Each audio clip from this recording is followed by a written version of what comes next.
राह चलते लड़कियों के साथ बदतमीजी करने वालों के कोई मुंह नहीं लगना चाहता, और यही वजह है कि ऐसे मनचलों की ये जुर्रत हर छोटे बड़े शहर में आम होती जा रही है। लेकिन नीतू उन लड़कियों में से नहीं थी जो इस बदतमीजी को चुपचाप बर्दाश्त कर ले। इसीलिए उसने भरे बाजार में गली के उस लफंगे को थप्पड़ जड़ दिया। इससे साफ था कि नीतू खूबसूरत होने के साथ साथ हिम्मत वाली भी थी, और उसे अपने आत्मसम्मान के साथ खिलवाड़ कतई मंजूर नहीं था। लेकिन जब उसी नीतू का हाथ बाजार में एक शख्स ने पकड़ लिया तो उसने कुछ नहीं कहा। उस शख्स की इस हरकत का उसने विरोध तक नहीं किया। आखिर क्यों? उस शख्स की मनमानी को क्यों शह दी नीतू ने? कौन था वो शख्स?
हेलो।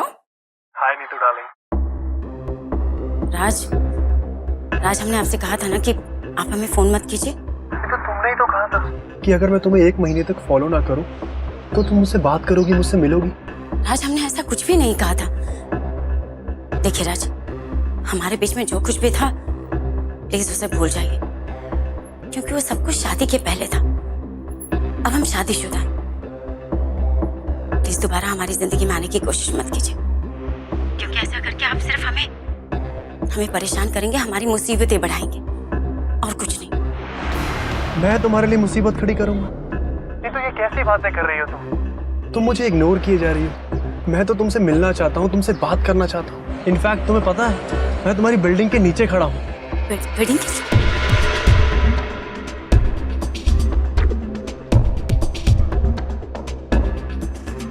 शादी के बाद तुम मुझे भूल गई, हमारे रिश्ते को भी भूल गई। अच्छा एक बात बताओ, शादी के बाद तुम अपनी मैनर्स भी भूल गई हो क्या?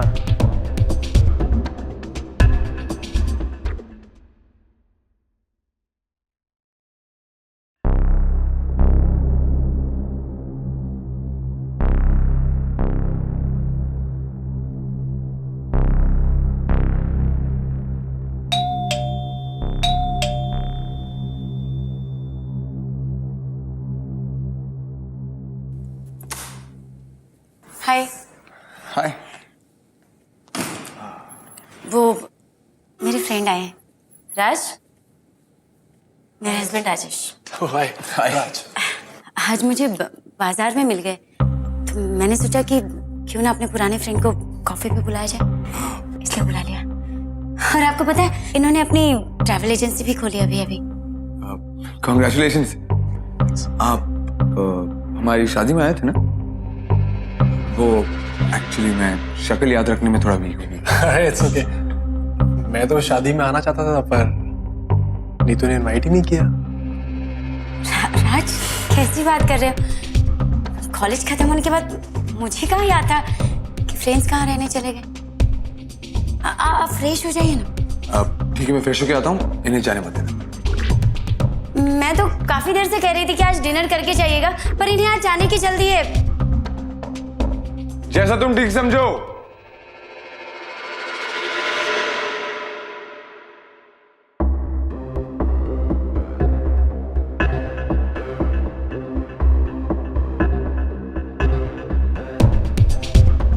मुझे अच्छा लगता अगर हम तीनों साथ में डिनर करते थे। राज, मैं आपसे हाथ जोड़कर रिक्वेस्ट करती हूँ, आप प्लीज दोबारा यहाँ आने की कोशिश मत कीजिएगा। हमें हमारी शादीशुदा जिंदगी चैन से जीने दीजिए।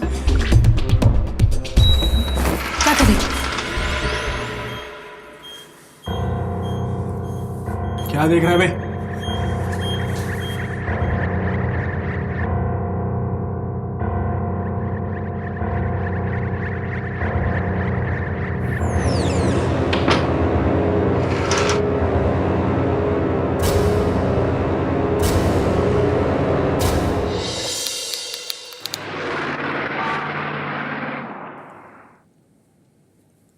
ये लीजिए आपकी bag.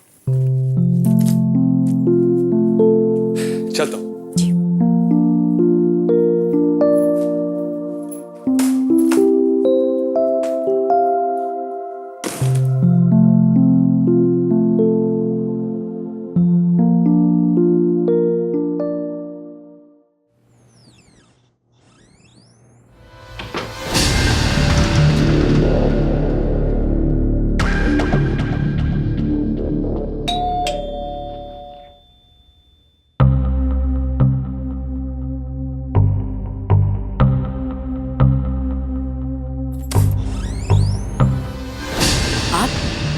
Hi, darling. I brought something for you.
Take this. Happy anniversary. तुम्हें याद है? आज से ठीक 4 साल पहले हमने इसी दिन कमिटमेंट लिया था कि आपने पति की सेवा करते हुए सब कुछ भूल चुकी हो, हाँ? लेकिन मैं कुछ नहीं भूला। है ना? I love you, Neetu darling.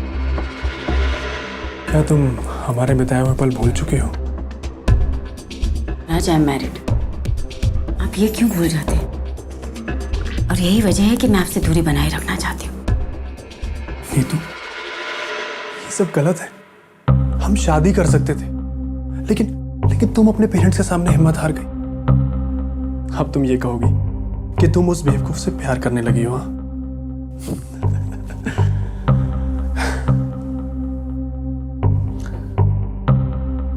Neetu, मैं तो सिर्फ वो पल फिर से जीना चाहता हूँ। नहीं राज, ये नहीं हो सकता। सुन लिया आपने? ये नहीं हो सकता।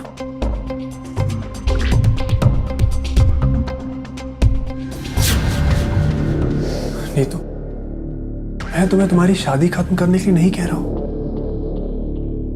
मैं तो सिर्फ इतना चाहता हूं कि जैसे तुम मुझसे पहले प्यार करती थी अब भी वैसे ही करो।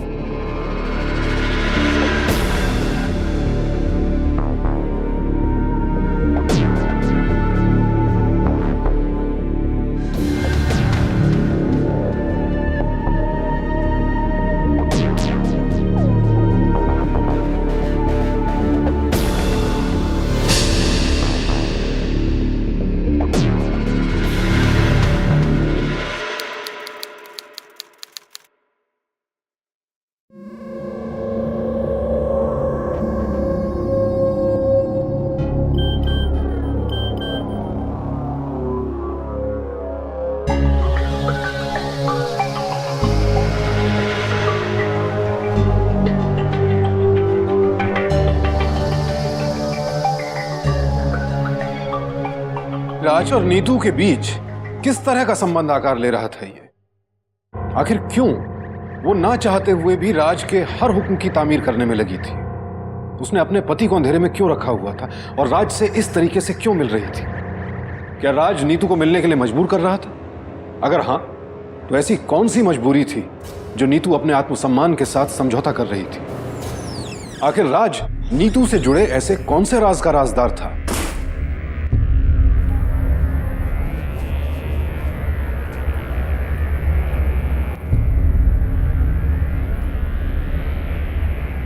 कहाँ चले गई थी तुम? मैं कब से डोरबेल बजा रहा था।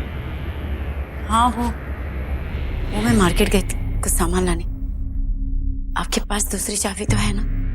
हाँ, दूसरी चाबी थी, पर ऐसा कभी हुआ नहीं तो हम ना कराते। ठीक।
कौन हो तुम?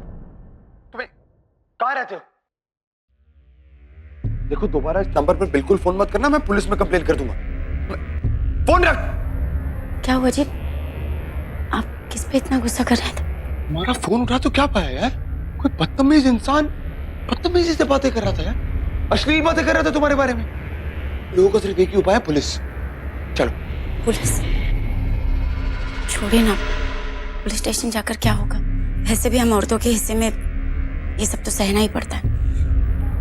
देखिए, पुलिस स्टेशन जाकर हमारी बदनामी होगी, जाने दीजिए। क्या बातें कर रही हो तुम? आज फोन पर गंदी गंदी बातें कर रहा है, कल रास्ते पे छेड़ेगा, परसों अगर घर में आ गया तो क्या करेंगे? हाँ, तब नहीं होगी बदनामी। इन लोगों को जितना इग्नोर करो ना, उतना बुरा है। चलो पुलिस के पास चलते हैं। सर, ये नंबर से कॉल आया था। फोन आपका है सर? नहीं, मेरी वाइफ का है। मैडम, नंबर पहचानती हैं आप? इस नंबर से पहले कभी कॉल जाते थे आपको? जी। तुम जानते हो ये किसका नंबर है? कौन? राज का नंबर है। वो कॉफी वाला फ्रेंड तुम्हारा? वो तुम्हें कॉल कर करके इतनी गंदी गंदी बातें कर रहा था? सर जी, ये सब बातें जानने के बाद भी आप चाहेंगे कि मैं कंप्लेंट दर्ज करूं?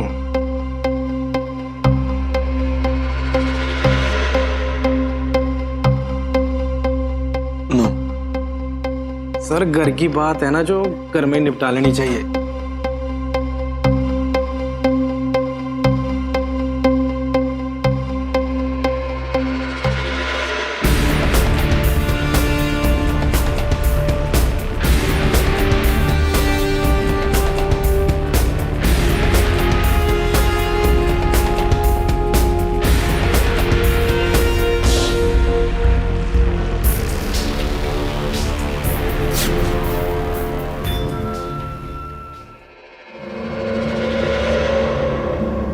साले, औरतों को गंदी नजर से देखता है, इसलिए तुझे कहाँ पे रखा है यहाँ पे? जाने दीजिए। तुम बीच में मत आओ। सर पहले अपने आप बीबी को संभालो, औरों के साथ चिपकती है, मैं तो सिर्फ देख रहा था। चुप चुप चुप। समझा?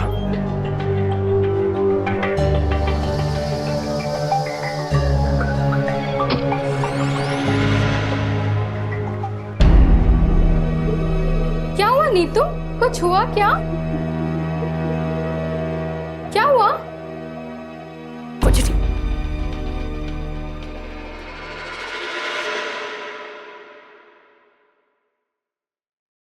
सुनिए जी,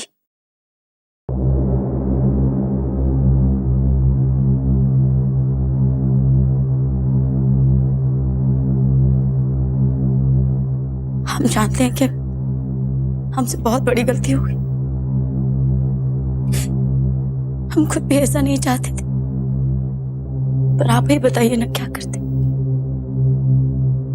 हम मजबूर थे। चलता हूँ। जी।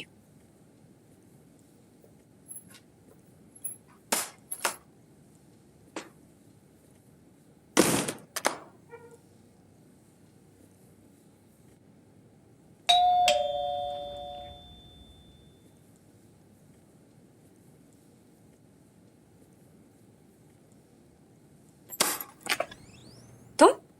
हाय darling, I got something for you.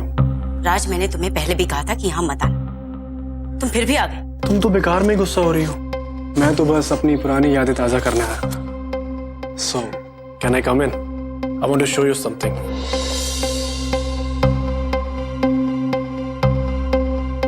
मुझे काफी सारी चीजें तुम्हें दिखानी है। ये देखो, ये जब हम पहली बार मिले थे, और ये वाली तुमने पहली बार मेरे घर में मेरे साथ रात गुजारी थी। कितनी हॉट लग रही थी तुम। और जब हम कॉलेज से बंक मार के मेरे फ्रेंड के घर पे गए थे, याद है तुम्हें? और तुम्हें हमारा वीडियो तो याद ही होगा ना। ये देखो, मैं लाया हूं तुम्हारे लिए। अरे अरे, रोने क्यों लगी? तुम मेरे साथ ऐसा नहीं कर सकते राज, नहीं कर सकते तुम मेरे साथ ऐसा। प्लीज मेरे साथ ऐसा मत करो, प्लीज मेरे साथ। हम जानते हैं हमसे बहुत बड़ी गलती हो गई, ऐसी गलती जिसे माफ नहीं किया जा सकता। हमारा विश्वास कीजिए, हम वाकई में मजबूर थे।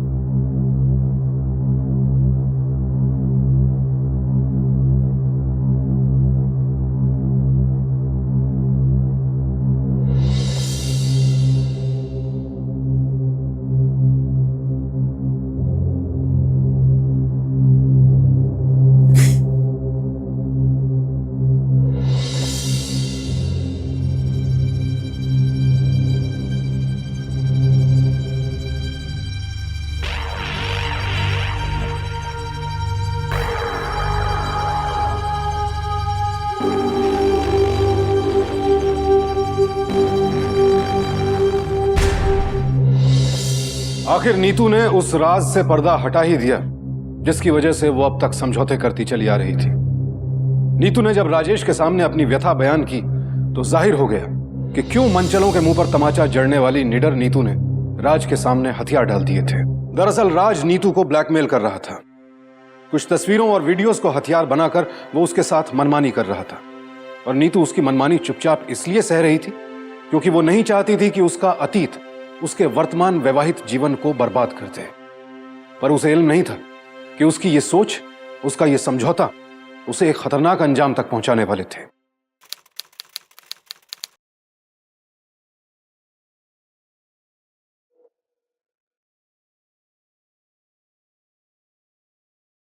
कहाँ मिलेगा वो? कौन? वो राज।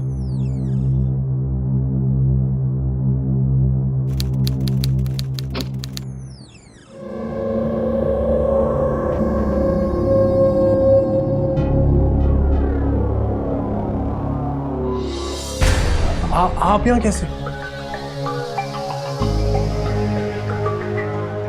देखो, मुझे वो इमेजेस और वीडियोस चाहिए। ओह, तो तुम्हें सब पता चल गया? चलो अच्छा ही हुआ। अब नीतू को भी इस रोज रोज गंदे से होटल में नहीं आना पड़ेगा। अब तो तुम्हारे घर पे ही मिल लिया करेंगे।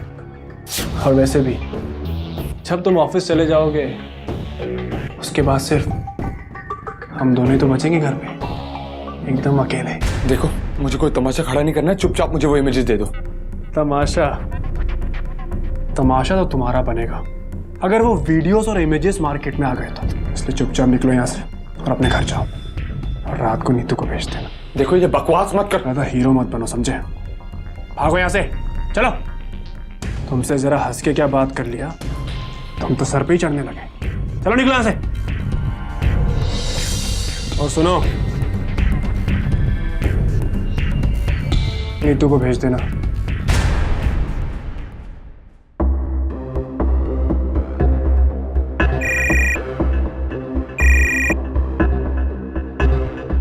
हेलो। हाय नीतू डार्लिंग। तो तुमने अपने पति को सब बता दिया? आया था हीरो बन के, फट गई साले की मेरे सामने, गया यहाँ से मुंह बना के। तुम्हें जितनी मनमानी करनी थी तुमने कर ली, लेकिन अब नहीं। अब बहुत हो चुका राज। अब नहीं आएंगे, हम तुमसे कभी नहीं मिलेंगे, सुना तुम? सोचो, आज तुम्हारे पति को पता चला है, कल सारी दुनिया को पता चल सकता है।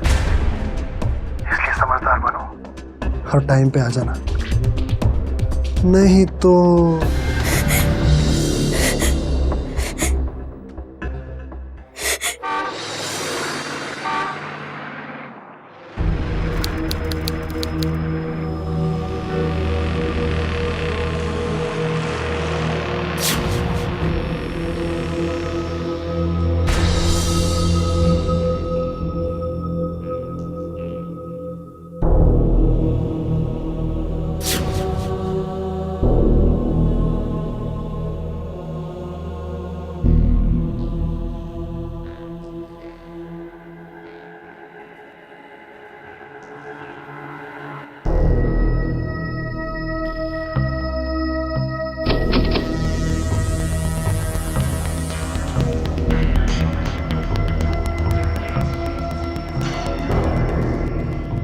प्लीज मत करो ऐसा राज।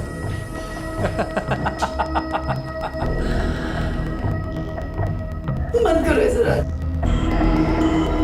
राज प्लीज।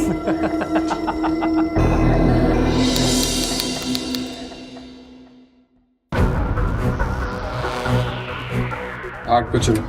8? क्यों, कोई प्रॉब्लम है क्या?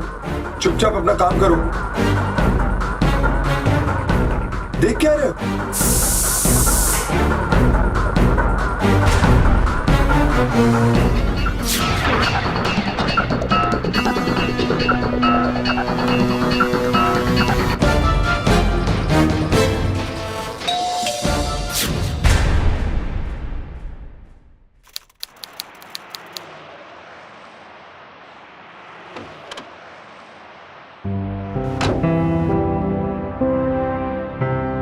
Thank you so much Rajesh, तुम नहीं हो तो मैं टाइम पे अपनी बेटी को हॉस्पिटल नहीं ले जा पाता। बाय बोलो बेटा।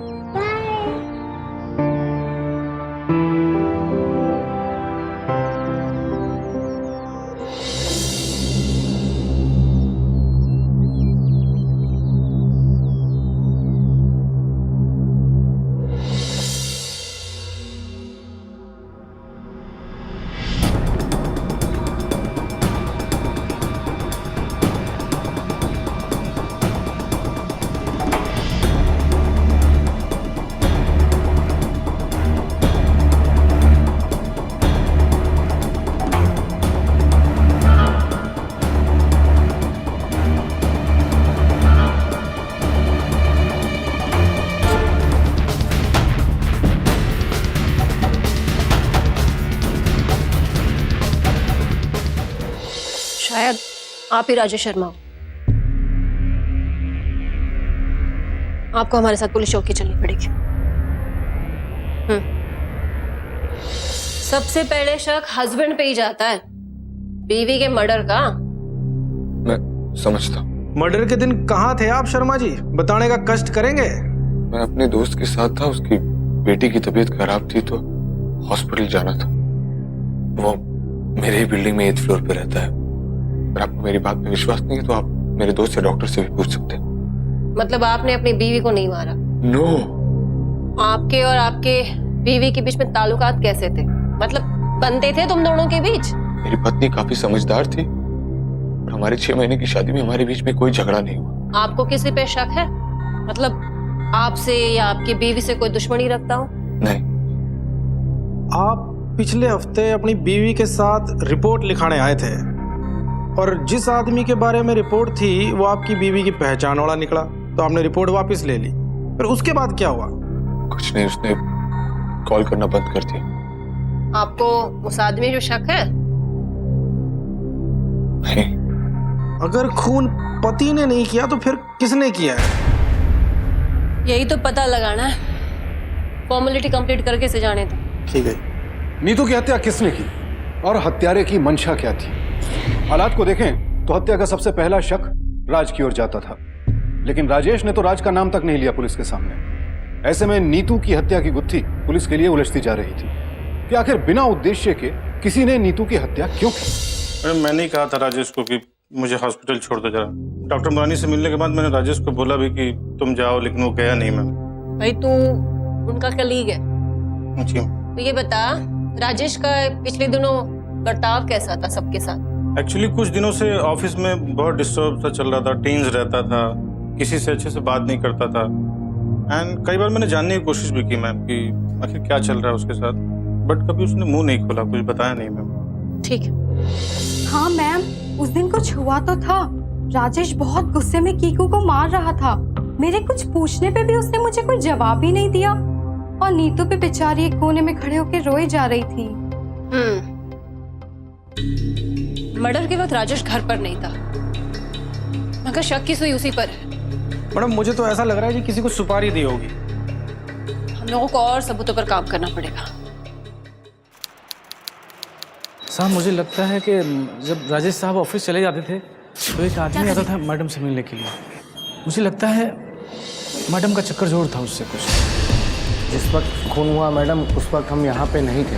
वो क्या हुआ कि एक आदमी आया और पुराना सा टीवी लेके मुझे बोला विंग 3 में जाके दे आ, और हमें 200 रुपया भी दिया था मैडम, जो हम चले गए देने वहाँ। साले तू वॉचमैन इस विंग का है कि पड़ोस के विंग का? और साहब मैं समझा कि थोड़ा देर में क्या हो जाएगा तो हम चले गए, और विंग 3 में तो कोई था भी नहीं साहब वहाँ पे, तो हम टीवी वापस ले आए। हमें इस टीवी वाले आदमी के बारे में पता लगाना होगा। हो सकता है ये चोरी की साजिश हो। तुम उस आदमी को पहचान सकते हो?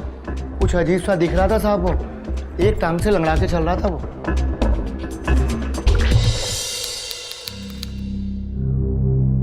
इसको जानते हो?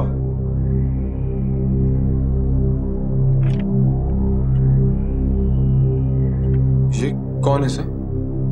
हमें पता चला है तुम्हारी बीवी का अफेयर चल रहा था। इसके साथ? इसके साथ नहीं तो फिर किसके साथ? आजकल कोई और था क्या?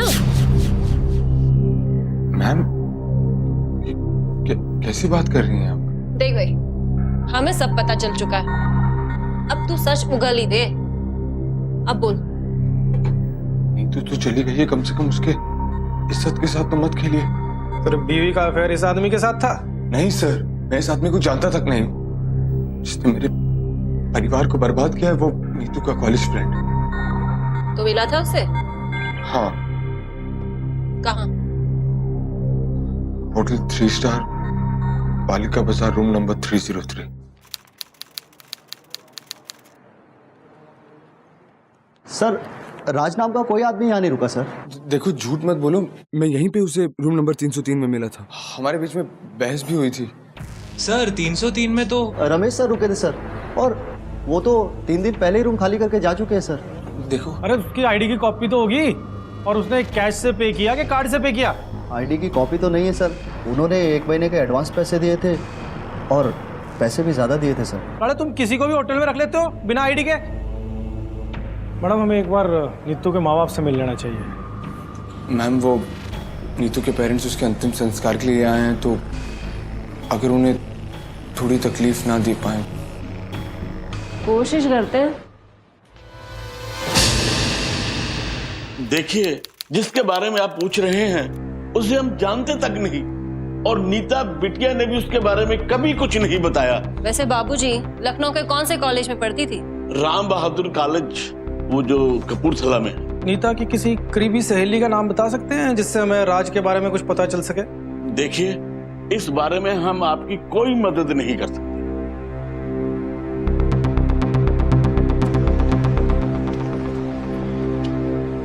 सर, वो रात से मैं एक बार मिला हूँ।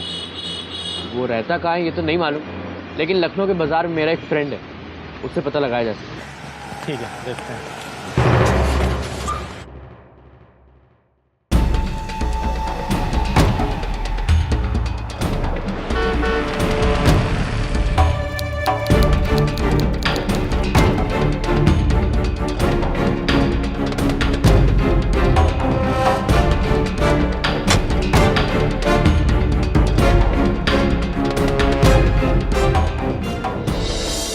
हाँ भाई राज, तुम ही हो? जी कहिए।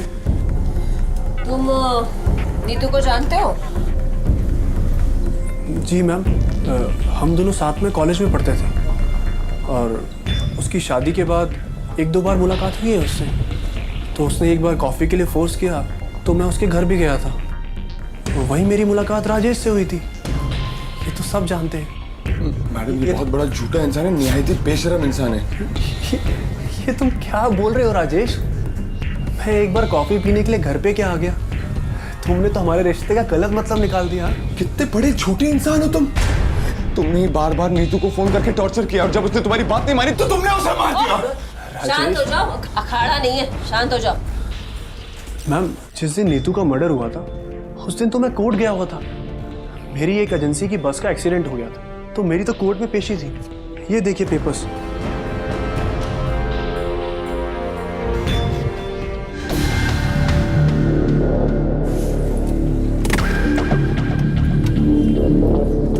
मैडम मुझे तो इन दोनों में से कोई एक कत्ल का जिम्मेदार लगता है। इन दोनों के पास अपने अपने रीजन से कत्ल करने थे। इनमें से कोई एक सच बोल रहा है और दूसरा गुमराह कर रहा है। लगता तो ऐसा ही है जी। देखते हैं ना।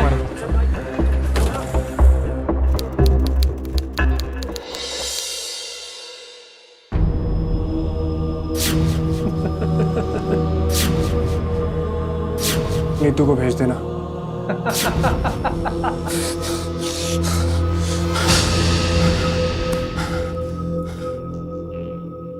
पहले अपने आप बीबी को संभालो, औरों के साथ चिपकती है। मैं तो सिर्फ देख रहा था। हमें पता चला है तुम्हारी बीवी का अफेयर चल रहा था। सबसे पहले शक हस्बैंड पे ही जाता है। इसको जानते हो?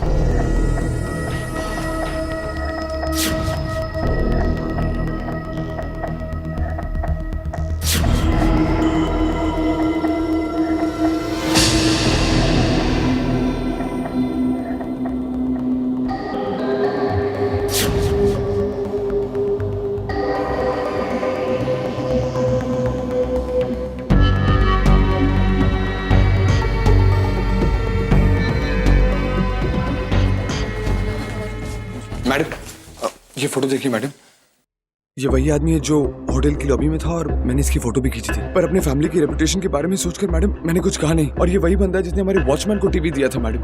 वॉचमैन ने भी यही कहा। मैडम अगर हम इस बंदे तक पहुंच जाएंगे तो शायद खूनी का पता चल जाएगा मैडम।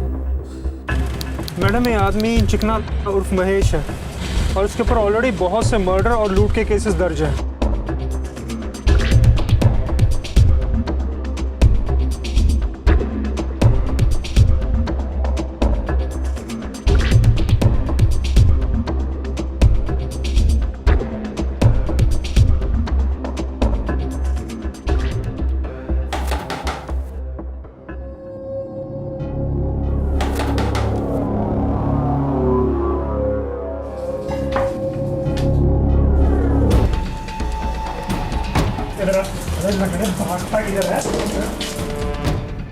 साले भाग क्यों रहा था बे? क्यों मार रहे हो साहब? हमें पता लग चुका है कि तुमने नीता का खून किया था। अभी ये बता कि करवाया किसने था? कमाल करते हो साहब, पूरे लखनऊ में खून कोई भी करे इल्जाम चिकना पे ही आएगा। बकवास बंद कर साले, जितना पूछ रहे उतना जवाब दे। अब बक दे। बोल अब बोल। अब बोल। घूरता ही जा रहा है, तो से ये कांड करवाया किसने है? प्लान राज का था और पैसे भी राज ने दिए थे। मैंने सिर्फ काम को अंजाम दिया। अरे अरे ये कहाँ चले जा रहे हैं आप? ये कोई तरीका है किसी शरीफ आदमी से बात करने का? बेटा तेरी शराफत सब जानते हैं हम। चिकने ने हमें सब कुछ बता दिया है। चिकना? कौन चिकना? मैं किसी चिकना को नहीं जानता। ये क्या कर रहे? ये क्या कर रहे? अब कहाँ भागेगा? हाँ? मुंह खुलवाने के और भी तरीके आते हैं हमें। अब सच सच बता, क्यों मरवाया तुमने नीतू को? मैं उससे बहुत प्यार करता था, लेकिन उसने मुझे धोखा दिया। उसकी हिम्मत कैसे हुई मेरे खिलाफ पुलिस में जाने की? मैं ये जानता था कि वो राजेश के साथ बिल्कुल खुश नहीं है। वो शादीशुदा होने के बावजूद मुझसे प्यार करती है, लेकिन उसने मेरी बात नहीं समझी। तुम्हें अभी तक जितनी मनमानी करनी थी वो तुमने कर ली, लेकिन अब नहीं। हम तुमसे नहीं मिलेंगे, नहीं आएंगे। अब तुम क्या चाहते हो राज? हम मर जाए, बर्बाद हो जाए? तो ठीक है, हम मर जाएंगे। हम खुदकुशी कर लेंगे और देखना सारा इल्जाम लगेगा तुम्हारे सर। पिछले कुछ दिनों में तुमने मैं जितना तड़पाया ना राज, तुम भी उतना ही तड़पोगे, वो भी जेल में। सुना तुमने, तुम भी उतना ही तड़पोगे, वो भी जेल में। मैं जेल नहीं जाना चाहता था, इसलिए मैंने चिकना को बुलाया और उसे सारा प्लान समझाया और उसको मरवा दिया। हाँ, मैंने ही मरवाया नीतू को, मैंने ही मरवाया। तू अब भी वहीं जाएगा? पिछवाड़े 20 डंडे पड़ेंगे रोज, तब तुम्हें समझ में आएगा कि क्या कांड किया है। चलो इसे लेके। अपराधियों को सजा हमेशा मिलती है और इस मामले में भी यही हुआ। चिकना उर्फ महेश को नीतू की हत्या के जुर्म में आईपीसी की धारा 302, 34 और 149 के तहत आजीवन कारावास की सजा सुनाई गई। साथ ही साथ राज को भी नीतू की हत्या की साजिश करने के आरोप में आजीवन कारावास की सजा सुनाई गई। मैडम, ये एनवेलप हमें राज के दफ्तर से मिला था। इसमें इनकी बीवी की तस्वीरें और सीडी है। मैम, जो वही फोटोग्राफ्स और वीडियो थे जिससे राज नीतू को ब्लैकमेल कर रहा था। मैम, क्या मैं ये रख सकता? ये हम अपने पास भी रखना नहीं चाहते, बस सबूत है। डोंट वरी, हमारे पास सेफ रहेगा। Sir, thank you so much. मैं आप लोग के साथ नहीं होता तो शायद मैं कभी राज तक नहीं पहुंच पाता। अगर तुमने थोड़ी सी भी हिम्मत दिखाई होती, राज के पास जाने के बजाय हम पुलिस वालों के पास आए होते, तो आज तुम्हारी नीतू जिंदा होती। ठीक है। Thank you.